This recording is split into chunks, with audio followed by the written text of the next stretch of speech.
sagalee qeerrooti. Sagaleen qeerroo torbaanitti guyyaa 3 diddaa uummata Oromoo fi saboota cunqurfamoo impaayera biyyattiin mara akkasumas shira mootummaa abbaa irree wayyaanee kan gabaasudha. Kun sagalee qeerrooti.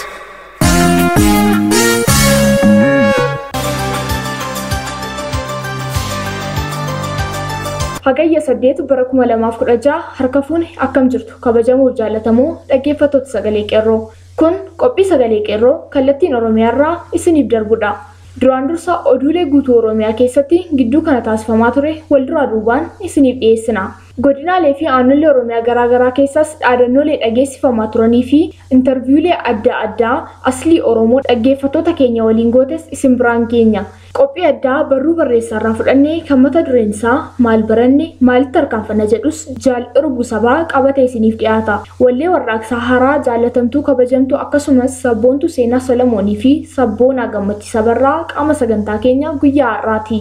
Isin keessummeessaa kan si waliin turu an Jiituu Gadaati. Amma sududumaan gara oduuttan darba. Godina Harargee lixaa ona garaagaraatti waajjiraalee mootummaa garaagaraa barbadeeffamu qeerroon naannichaa sagalee qeerroof hime. Akkasumas murni ergamtuu wayyaanee PDO fi mootummaa kan ofiin jettu sirni bututtee kufaa jirtu TPLF uummatarraan miidhaa ilma namaaf hin malle geessisaa akka jirtus bira gahameera. Uummanni naannichaas sodaa tokko malee gad bahee harka isaa duwwaa mootummaa hanga funyaanitti hidhate dura dhaabbachuun dhaadannoowwan garaagaraa dhageessisaniiru.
Wayyaaneen kufuuf jetti addi bilisummaa Oromoon ni injifataa qeerroon bilisummaa fincila xumura gabrummaatiin Oromiyaa bilisa baasa jechuudhaan sagalee qeerroo uummata ona adda addaa Harargee lixaarraa dhaga'amaa jira.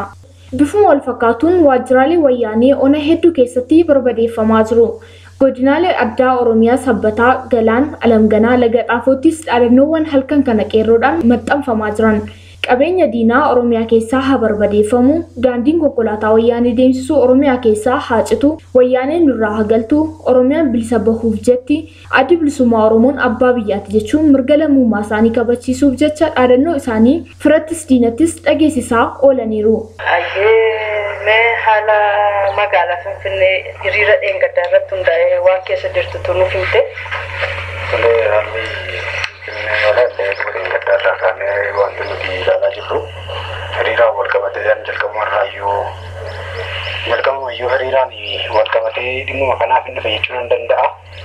Qabsoon Oromoodhaa akka kaleessa dheengaddaa tirataa harkifataa hin fakkaatu haalli jiru nama hunda biratti fiiliingiin jiru yookaan immoo nama keessaa dammaqee dubbiin kun ka'ee jiru namni hundumtuu diddaa gabrummaatiif of kennee lubbuu isaa kennee waan dhaabbatee jiru fakkaata. Dheengadduma irraa gaafa ilaallu humna waraanaatii fi humna hawaasa naannoo sanatti wal ga'ee naannoo istaadiyeemiitti wal ga'ee eegasii naannoo maskara Dabaabaayii jennuun gara Laga Hariitti achi as gaafa ilaallu humna sanaaf humna waraanaa magaalattii keessa jiru. Tarii humna waraanaa sanatu baay'inaan iyyuu caala jechuutu danda'ama. Sanas ta'ee garuu ummatichi akkaataatti kutannoodhaan dura dhaabbatee qabsaa ture yeroo ilaallu namni ammam kutatee ka'ee lubbuu koo kennee bilisummaadhaan geeddarachuun barbaadaa wanti jedhu keessa shaagalee waan jiru natti fakkaata sababeef ammas achumarraa ka'ee namni sodaa tokko malee yeroo inni fiidingii isaa ibsatu yeroo inni mootummaan kun yeroo kamirrayyuu caalaa bakka bu'uun akka hin dandeenyeef gara fuulduraatti immoo bilisummaa arguudhaaf hawwiin hawaasa bal'aa kana keessa jiru antarii haal duree mijataa akka qabnu waan arginatti fakkaata. Kanadha kanan taajjabbiin koo magaalaa Finfinnee keessatti guyyaa Sanbataa xiqqaa dheengaddaatiin wal qabatee ilaalaa turre kanatti fakkaata jechuu barbaadeetan. Ayyee tole dhaadannoowwan adda addaa naannoo sanatti ka'an irratti hundooftee maaltu sitti dhaga'ame alaabaa qabatee jira uummati kuni? Tole alaabaadhaan wal qabatee wanti jiru dhaadannoodhaan wal qabatee wanti jiru yeroo kamirrayyuu caalaa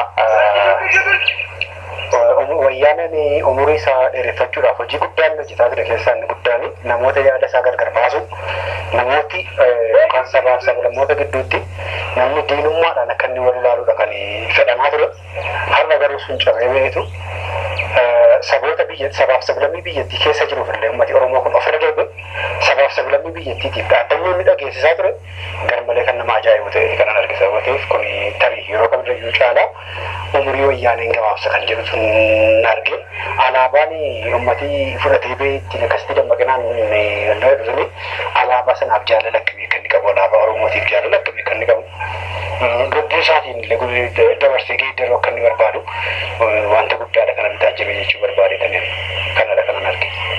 Tole guyyaa hiriira sanaa booda mee sochiiwwan magaalaa Finfinnee keessa jiran haala kamiin nu ibsita? Namoota hidhaman, namoota reebamanii, yeroo namoonni reebaman, yeroo namooti buchulloonni wayyaanii gaafa seen namoota ari'aa turte naannoo sanarratti turte sanarratti hundaa'eeti mee wanneen argite nuuf gabaasi. Tole suni wanti baay'ee keessa namaa tuqu wanti nuti akkasumatti daawwataa turre haala adda addaatiin hundumatti kan isaan gaadaa turani. Kanaaf buchulloonni wayyaanii nama kana gaafa reebdullee keessa seetii kaastee akka seenitti jaarsa guddaa rifeensa gurraachi tokko keessa isaa makatee illee hin jirre rifeensa adii qofi kan irra guutee jiru jaarsa maanguddoo guddaa reebbii gaafa seen lafa gosotti konkolaataatti illee feetee deemtu an kun kanan wanta dhaabbadhee ija kootiin ilaaleedha sababaneef antarii kun namummaa sun ta'in buchulloonni wayyaanis bineensummaatti waan jiran abdiis waan kutan hin fakkaatu tarii nama abdii kutarraa waan ati argituudha wanti isaan irraa calaqqisu malee nama lammii ofii lammii biyya tokkooti akkasuma godha jettee wanta ati yaaddu fakkaatu jechuu barbaadeetaniin kanadha kan taajjabe. Tole gaame naannoo irraa dhufte nuuf hin eebe naannoo keetti immoo bilbilaan wanneen si quunnamte wanneen dhageessi jira naannoo irraa dhufte. Tole an kanan irraa dhufellee naannoo Wallaggaa irraati kanan dhufe Wallagga kana guutummaan jechuu hin dandeenya gandaa kee hanga godina magaalaa godina Siisiitti iddoo hundi jechuun hin dandeenya ukkaamsa karaa wayyaaniitiin irratti gaggeeffamaa jiru hunda cabsanii yeroo isaan itti ho'inaan si'aayinaan ba'anii jaarsa maanguddoo ijoolleetu hin jirin hundumtu hiriire gaaffii bilisummaa saatii yeroo inni itti gaafataa turetu an kanadha bilbilaan kanan fudhachaa ture iddoo hundarraa jechuun hin danda'ama iddoo baay'ee irraa Wallagga iddoo baay'ee quunnameera iddoo baay'ee nan quunname sun kan isaan naaf himan waluma fakkaata jechuu barbaadeetanii iddoo biraa iddoo tokko tokkotti istaadiyoomii lafa isaanitti wal ga'anii yaada isaanii ibsataa turan magaalaa naanna'anii alaabaa qabatanii inni kaan immoo dhaaddannoo adda addaa inni kaan immoo mallattoo diddaa kan ta'e harka wal qaxxaamursanii mallattoo isaa kaasanii baattatanii yeroo isaan naanna'aa turan kanadha kan mul'atu sanaan wal qabatees humni waraanaa guddaan akka inni jala bultii hiriirichaa dursee akka inni gale wanta baay'ees dhaga'aan ture sanirraa ka'ee hordofaan ture haa ta'u malees humni waraanaa buchullota wayyaanee ta'anii kun gara barbaadaniin yoo galan iyyuu keessa namaatii waan ka'e kana dhaabuu waan danda'aniif fakkaatan isaanis kanarraa kan ka'e iddoo hundatti jechuun hin danda'ama milkaa'eera jechuun hin danda'ama gaaffii qabsoo isaa sanaatiin hammam akka inni gaafataa ture hammam akka inni fuuldura dhaabbataa ture diddaa gabummaa yeroo kamirrayyuu caalaa yeroo ammaa akkam akka inni finiinee jiru sana tarii daawwachuun hin danda'ama sana arguun hin danda'ama kan jedhuun qaban. Ayyee gaamee dhaamsa obboloota lammiidhaaf qabdu qeerroo biyya keessaatiifis kan alaatiifis dhaamsa qabdu yoo jiraate. Tole qeerroo biyya keessaatiif alaatiif hundumaatiif iyyuu dhaamsi guddaan sa'aatii kanatti qabu yeroo kamirrayyuu caalaa yeroo itti guyyaan bilisummaa umuriin see achi as gabaabbataa deemedha yeroon kun yeroo itti bilisummaan nutti dhiyaataa deemudha yeroo itti bilisummaatti nyaataa deemu kana keessa immoo yeroo kamirrayyuu caala aarsaan nuti kaffallus sana caalaa dabaluu danda'a. Sababa ta'eef aarsaa kaffalamuuf utuu of hin qusatin namni kamiyyuu kallattii danda'u hundumaatiin diddaa gabrummaa kana agarsiisuudhaan tarii karaa itti bilisummaan keenya yeroo muraasa yeroo gabaabaa gidduutti nu qaqqabuuf akkaataa inni danda'u irratti hundumtuu halkanii guyyaa nan dadhabee nan nuffeetuun jedheen irratti hojjechuu akka inni qabuu fi lafa jiru hundumaatti waan hundumaatiin diddaa kana gaggeessuu danda'utu namarra jiraata jechuudha. Inni hojjetaa mootummaas akka hojjetaa mootummaatti wanta isarraa barbaadamu kamiiniyyuu gumaachuu danda'utu irra jiraata jechuudha. Eevan buchulloonni wayyaanee jalatti qabamanii jiran sa'aatii kanatti yeroo itti diddaa isaaniillee dhageessisanii gara uummataa godhanidha. Uummata wayyaaneen hin kufa uummatii garuu yoomiyyuu hin kufa sababa ta'eef antarii karaa sanatti utuu isaanis of yaadatanii gara uummataatti ta'uu deebi'anii kan jedhuun qaba jechuu barbaadetanii. Hayyeegaa galanni kee bilisummaa ta'u galatoomii yaadannoo kennite. Toleetillee galatoomii guddaadhu. Godinaaleen Oromiyaa naannoo Finfinnee guutummaan guutuutti namni karaarra darbu hundi haga sa'a kanaatti sakatta'amaa waan kiisitti baatan tokko lamaaniin irraa fudhachaa saamaa akka jiranii fi mana irraa adeemanii dargaggoota funaanaa akka jiran namoonni naannoo kanatti argaman dubbachaa jiru. Godina Horroo Guduruu Wallaggaa Aanaa Guduruu Amuruu Abbaa Cooman Habaaboo Guduruu Jimmaa Araaree Jimmaa Horroo Jaardagaa Jaartee fi Jimmaa Gannatii keessatti mormiin hiriira nagaa bifa adda ta'een adeemsifamee ooleera. Mootummaa wayyaanis rifaatu guddaa keessa galuun uummata gaaffii mirgaa gaafatu harka duwwaatti dhukaasa banuun namoota 8 yeroo ajjeesan 31 ol madeessuun isaanii kaan immoo mana hidhaatti darbachuun isaanii qeerroon naannichaa gabaase. Haala magaalaa Naqqamtee keessa jiru tunuu gabaastee baay'ee natti tola. Magaalaa osoo hin taane akka jireenya kan jennu eegga gaafa kaanaa irratti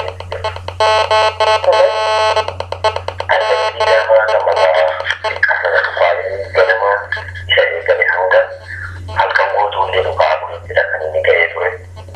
Akkuma bukkeetti namoonni ijoollee hedduudha kan hojjetamee guddaa kan ture kan gaamaatti illee du'aan namaa bakkeema bakkeedhaa argamaa jedhu dhokkaranii.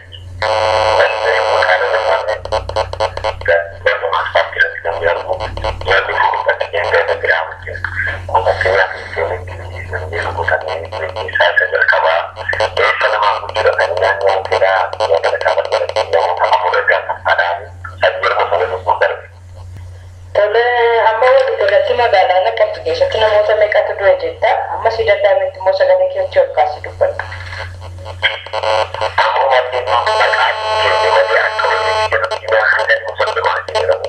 Oduu biraan godina Baalee magaalaa Dollomannaa keessatti hiriira fincila xumura gabrummaa hagayya 6 bara 2016 adeemsifame irratti qeerroon magaalaa Mannaa namni 4 yeroo rasaasaan rukutamuu waraana wayyaanee Agaazii jedhamtu keessaa namni tokko du'ee jiraachuun beekame. Achuma aanaa Dollomannaa ganda Dayyuu keessattis qeerroon namni tokko yeroo du'u ergamtuu Oppidoo gandaa keessaa milishaan gandaa 2 du'uun ishees saaxilameera. Akkasumas ganda Cirrii Wabaroo keessatti qeerroon Oromoo tokko rasaasa wayyaanee yeroo rukutamutti uummanni naannichaa obsa fixachuun harka duwwaa waraana mootummaa wayyaanee dura dhaabbachuun uummata Oromoo badii tokko malee mana hidhaa ganda Cirriitti hidhaman hiikkachuu isaanii qeerroon naannichaa sagalee qeerroof hime.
Uummata keenya karaa nagaa gaaffii isaa dhiyeeffateef akkuma amaleeffate mootummaa wayyaanee deebii isaa rasaasa haa godhu malee uummanni godina Shawaa Lixaa, Amboo, Jalduu, Geedoo, Gudar akkasumas Shawaa Kaabaa, Salaalee, Garba Gurraachaa fa'aa keessatti hiriira nagaa uummanni keenya taasiseen mootummaa kan ofiin jedhu deebii uummataa rasaasa gochuun ilmaan Oromoo hedduu galaafachuu fi kaan ammoo mana hidhaatti naquun saaxilame.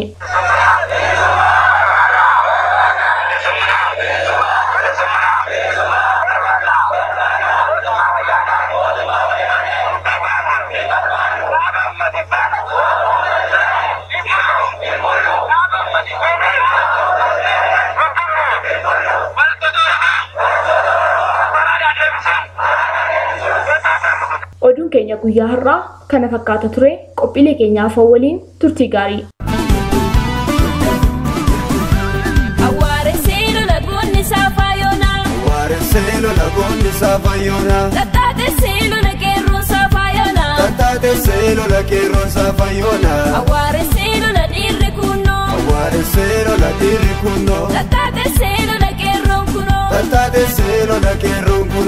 Beeksisa uummata Oromoo baadiyyaa fi magaalaa Oromiyaa jiraataniif oduu gammachiisaa sagalee qeerroorraa. Sagaleen qeerroo bilisummaa Oromoo yeroo gabaabaatti yookaan baatii dhufurraa eegalee torbaanitti guyyaa 3 kibxata, kamisaa fi jimaata akka lakkoofsa sa'aa Oromiyaatti galgala keessaa sa'a 7 walakkaa hanga 8 waaree booda yookaan PM'tti meetir baandii 19 yookaan kiiloo heerzii 1740 irratti qilleensarra oola. Kun sagalee qeerroo bilisummaa Oromooti.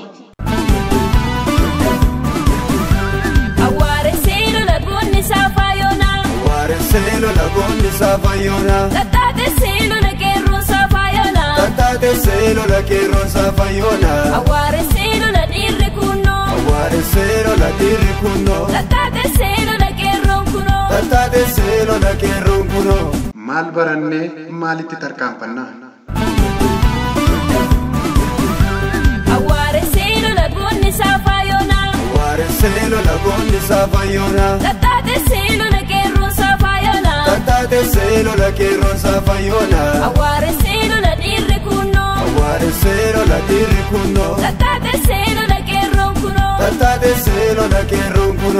Uummanni Oromoo hagayya 6 bara 2016 gocha seenaan bara baraan yaadatamu galmeesse.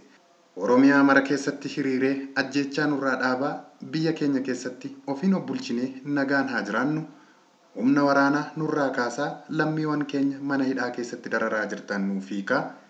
Lafa keenyarraa nu buqqisiisuu dhaabaa biyya keenya irratti abbaa biyyaa ta'uu keenya baraa jedhanii bakka hundatti sagalee isaanii dhageessisanii.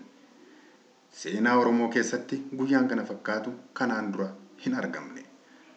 Seenaa addunyaa keessattis har'a dura biyya akka Oromiyaan bal'attu keessatti uummanni miiliyoonotaan lakkaa'amu guyyaa tokko waliin hiriiree sagalee isaa dhaggeeffachuu dhagayees dubbisees hin beeku.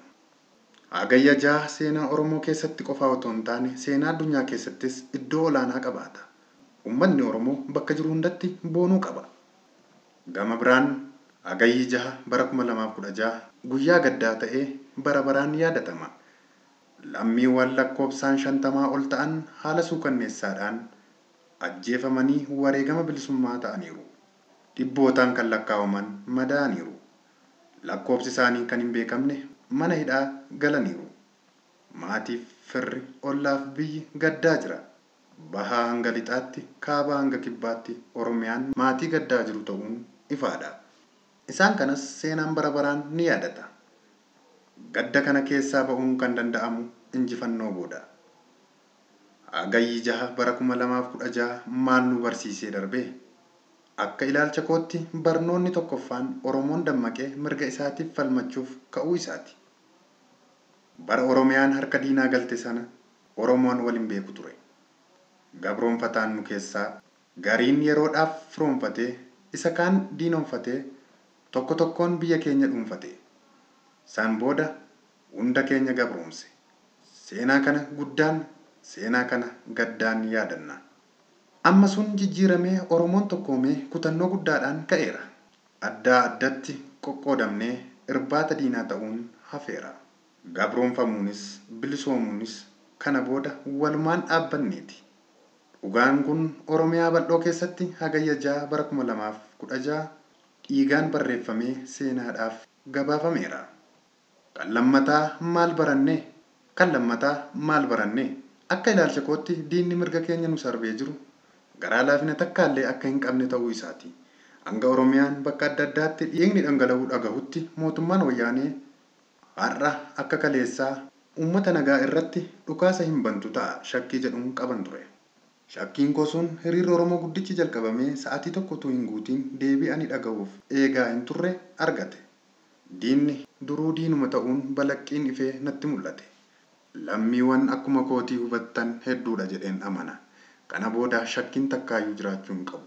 Mootummaan wayyaanee aangoorra turuuf uummata nagaa miiliyoonotaan lakkaawaman ajjeesuurraa boodatti hin deebi'u.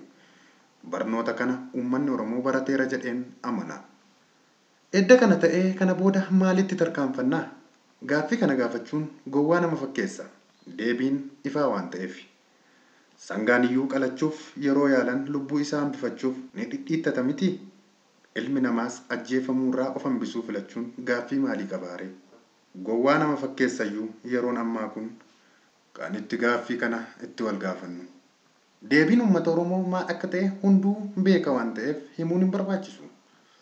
Haala keessa jirru irratti edda walii gallee maal gochuu akka qabnu wal gaafachuu qabna. Kana yeroo goonu dhugaa ifa nutti fakkaatu wal sodaa tokko malee walitti himuun dirqama ta'a. Hubannoo kanarraa ka'een waan dhugaa natti fakkaatu kanaa gaditti hin barreesse. Gariin namaa gaddisiisuu koo akka hin oolle durseen beeka. Kanneen natti gadduuf jiraniin durseen dhiifama naaf godhaan jedha. Egaa waan yaada koo keessa guutee jiru futtaafachuufan jedha na of kolchaa. Dursee Haayilee Fidaa gooticha Oromoon yaadadha. Waggaa 2 wal wajjin mana hidhaa tokko keessatti edda hidhamnee booda na biraa fuudhamee ajjeefame.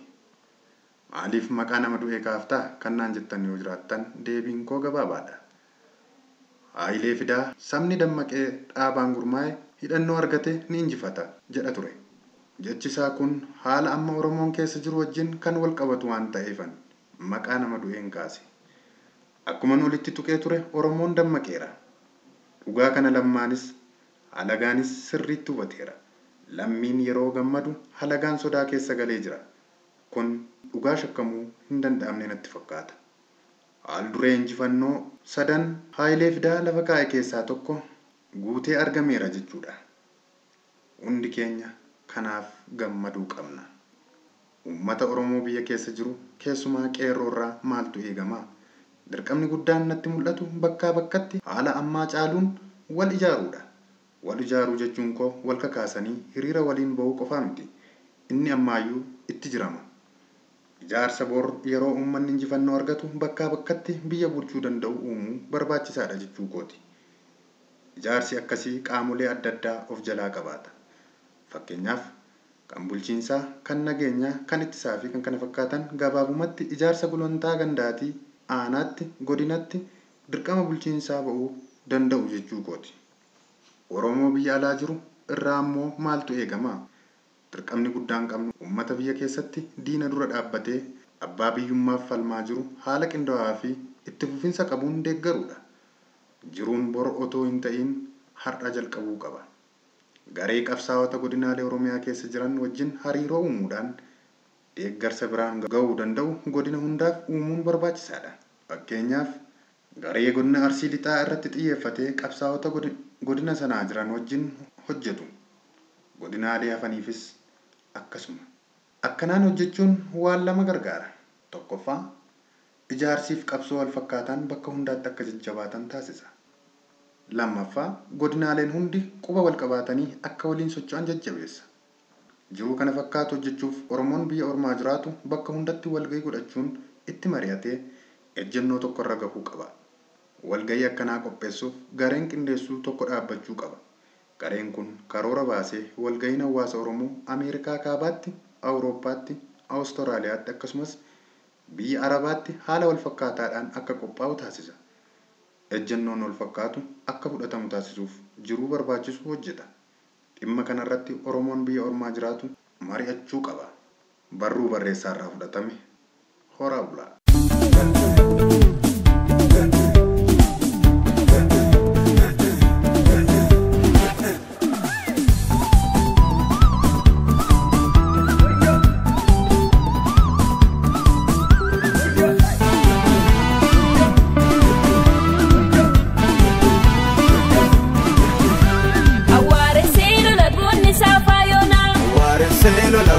Safayona. Tatate selo la kerro Safayona. Tatate selo la kerro Safayona. Aware selo la dirre kuno. Aware selo la dirre kuno. Tatate selo la kerro kuno. Tatate selo la kerro kuno.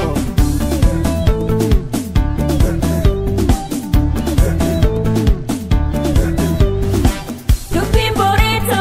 Aware se. Yodi de jabato. Aware se. Obsistan kajarbo. Aware se. Dupin kumatato. Aware se. Kaiga oromon. Aware se. Farda saadate. Aware se. Gabrumma bukkesu. Aware se. Ebo saagade. Aware se. Ati gota jesse. Aware se. Shimalar kakesi. Aware se. Gala gudun fite. Aware se. Lolin makodatti. Aware se. Mirgaan gali jette. Aware se. Ebbaan geggeessiti. Aware se. Naalchisin diina. Aware se. Alabbaa kee jetti. Aware se. Alagaan baannatus. Aware se. Firri firaaf dhiige. Aware se. Qeerroo wal qabate. Aware se. Bilisummaaf fiige. Aware se. Ejjennoon isaa tokko. Aware se. Isaa addan baane. Aware se. Kaayyoon isaa tokko. Aware se. Kan harkaan facaane. Aware se. Abdiin amma ife. Aware se. Dukkana dhokseera. Aware se. Mucaa bilisummaa. Aware se. Kunoo qabsiifneerra. Aware se. Uf boodan deebinu. Aware se. Ammatti fufneerra. Aware se. Faajji walabummaa. Aware se. Amma nuuf cimeera. Aware se. Sanyii gootaa sanyii gootaa. Oma shakkii. Oma shakkii numa moona. Qeerroo kiyyaa sanyii gootaa. Oma shakkii. Oma shakkii numa moona. Omaan shakkin. Numa moona. Omaan shakkin. Numa moona. Omaan shakkin. Numa moona.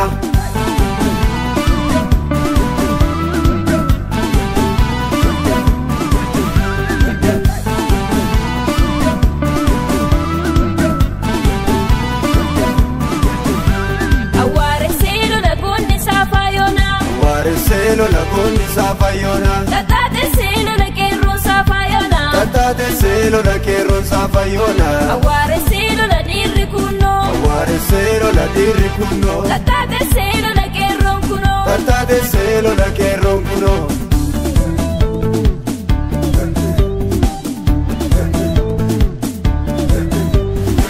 Keerrittiin Oromoo. Awwaare se. Lololtu liljetti. Awwaare se. Murannoon biyya ishee. Awwaare se. Waardiyyaa dhaabbatti. Awwaare se. Qeerroon konni lixaa. Awwaare se. Diina biyyaa fixaa. Awwaare se. Qeerroon konni bahaa. Awwaare se. Kuma abbaasaaf bahaa. Awwaare se. Qeerroon konni kibbaa. Awwaare se. Tokkoo saatu dhibba. Awwaare se. Qeerroon konni kaabaa. Awwaare se. Diina mataan dhaabaa. Awwaare se. Inda gannu yoomuu. Awwaare se. Gocha ishee kaleessa. Awwaare se. Duubatti hin deebinu. Awwaare se. Dhahaa barbadeessa. Awwaare se. Ilaaltu gonkumaa. Awwaare se. Dhaala abbaa kooti. Awwaare se. Jedhee ka'ee booreen. Awwaare se. Seeregaa qabsootti. Awwaare se. Tokkummaa cimsannaan. Awwaare se. Galmi waan fagaatu. Awwaare se. Jabaaddu lammii koo. Awwaare se. Kan dhugaaf falmattu. Awwaare se. Daraara akka birraa. Awwaare se. Fooliin kee urgaa'u. Awwaare se. Aarsaa kee kaleessa. Awwaare se. Qeerroon kan milkaa'u. Awwaare se. Karaa ati saaltee. Awwaare se. Birmadu nuuf laata. Awwaare se. Imaanaa kee kana. Awwaare se. Eenyutu nyaata. Awwaare se. Sanyii gootaa sanyii gootaa. Oma shakkii. Oma shakkii numa moona. Qeerroo kiyyaa sanyii gootaa. Oma shakkii. Oma shakkii numa moona. Omaan shakkin. Numa moona. Omaan shakkin. Numa moona. Omaan shakkin. Numa moona.